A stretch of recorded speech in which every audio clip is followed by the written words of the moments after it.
Advent thoughts.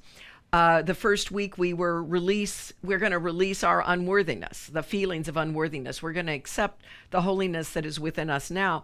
And we are using lesson 41, which is God goes with me wherever I go, which is our thought in the prayer ministry for December.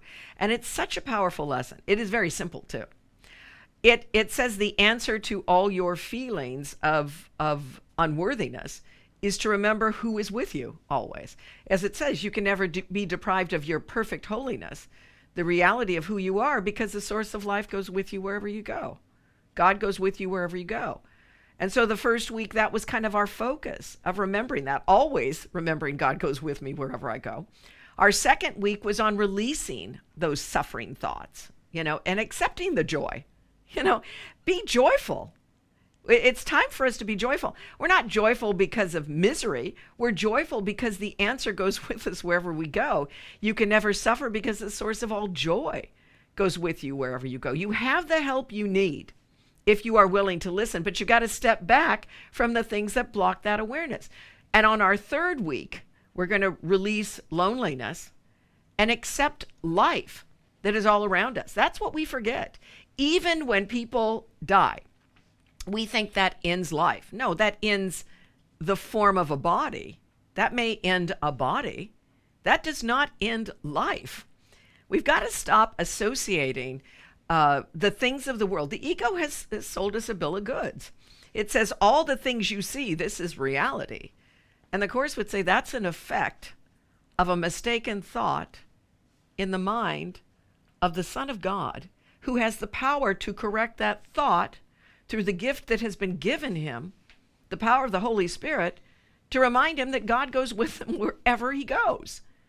The power of this, to understand you could never be alone, you could never suffer, you could never be unworthy, you could never be vulnerable, because the source of holiness, joy, life, and peace goes with you wherever you go.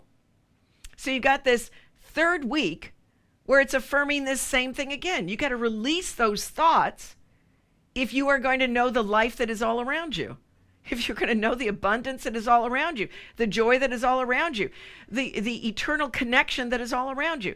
It says you can never be alone because the source of life goes with you wherever you go. So when somebody is no longer present with us in a body, we may feel, can't talk to them anymore, can't be connected to them anymore, I've lost something. You've lost nothing.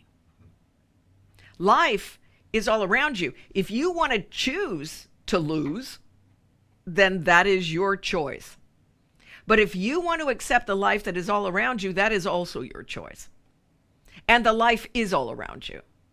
I know after the passing of my mom, I felt so lonely, and I would sometimes cry because I thought, oh, she's gone. And then I would kind of, I guess, through my tears, a voice would get through that would finally say, look, if you want to cry, you're more than welcome to cry. Cry as much as you want. But I've gone nowhere. I'm right here with you, and we'll be here when you stop crying. That's kind of what I kept hearing in my mind. And so I realized that my crying wasn't for my mother, it was for me. And that I needed to start focusing on the gift she was telling me. She was here and with me now. She didn't go anywhere. She's right here. And the same is true for anyone who gently lays their body down. They've gone nowhere except into the allness, the oneness, which we might think about as the heart of God that is within us now. That's where we want to focus, right?